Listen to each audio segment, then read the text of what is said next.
The gardens of the human embassy glowed in the pale moonlight, their silver-leaf trees swaying gently in the night breeze. Princess Elenya had been told that humans loved to walk on the moon, that their poets found something sacred in it. To her people, the moon was just a satellite, barren, silent. But tonight, she began to understand why humans linger beneath it. It softened the world. It made everything seem possible. Her escort, Commander James Hale, walked beside her, hands tucked loosely behind his back. He had been assigned to her as a cultural liaison, a polite word for someone to keep the princess from accidentally causing a diplomatic incident.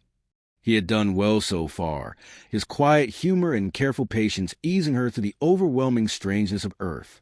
But tonight was different. Tonight, she had asked for a private walk. "You said once that humans value physical closeness," she began, her voice as careful as if she were testing the temperature of unknown waters. James glanced at her, curious.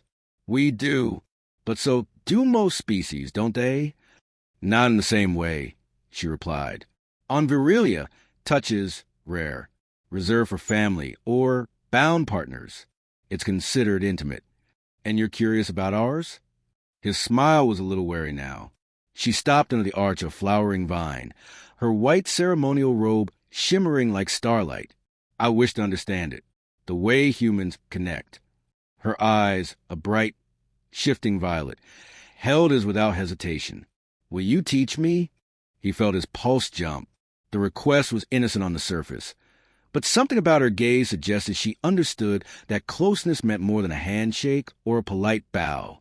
Elenya, intimacy isn't something we just demonstrate like a dance. "Then show me as you would to someone you care for." His breath caught. He had promised himself, when he'd first been given the assignment, that he would keep his distance.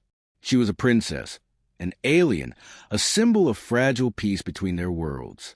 But in the weeks they had spent together, walking marketplaces, sharing meals, translating each other's idioms, she had slipped into his life with quiet inevitability.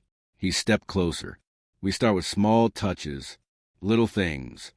He extended his hand. "May I?" She placed her palm against his, her skin cool and impossibly smooth. He curled his fingers around hers, and her eyes widened at the sensation. "Humans hold hands," he explained softly.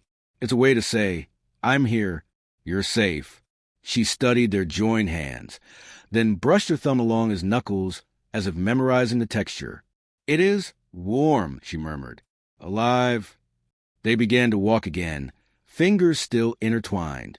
He showed her how humans sometimes guide someone gently by placing a hand at the small of their back. She paused at that, clearly startled by the proximity, but didn't move away. "It feels protective," she said quietly. They stopped by a small fountain, the air filled with a soft trickle of water. "And this," James said, stepping a little closer, "is a human hug." He opened his arms, and after a moment's hesitation, she stepped into them. She was light in his embrace, her head barely reaching his shoulder. At first, she stood stiff, unsure, but then she melted against it with a sigh that seemed to come from somewhere deep inside. "This," she whispered, "is strange. My people would feel exposed, vulnerable." "That's the point," he replied, holding her a little tighter. "We let ourselves be vulnerable with the people we trust." When she pulled back, her eyes were luminous, reflecting both the moonlight and something unspoken. "I think I understand." They stood in silence for a long moment, the night stretching soft and endless around them. She glanced down at his lips, then quickly looked away, the faintest blush coloring her pale cheeks. "On my world," she said slowly, "we share breath with those dearest to us. It is not a kiss, but something close. Would you?" He didn't trust his voice, so he simply nodded. She stepped forward, her hands coming up to rest lightly against his chest. Leaning in, she brushed her forehead against his, an alien gesture he'd seen before, and then her lips hovered just a breath away from his, exhaling softly. He felt the cool rush of her breath mingle with his own, an oddly electric sensation. In return, he closed the gap by a fraction, letting his warm exhale meet hers. Her eyes half closed, and her hands tightened against him. It wasn't a kiss, not exactly, but it carried the same weight, the same quiet gravity. When they finally stepped apart, she looked almost dazed. "So that is human closeness," she said softly. "That's just the beginning," he replied, before he could stop himself. Her lips curved in a faint, knowing smile. "Then perhaps we should continue our lessons." They walked back toward the embassy slowly, their hands still joined.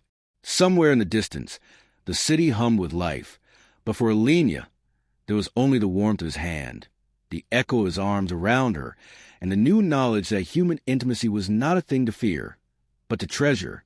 And for James, there was the quiet, dangerous certainty that he had just crossed a line, one he had no desire to go back over.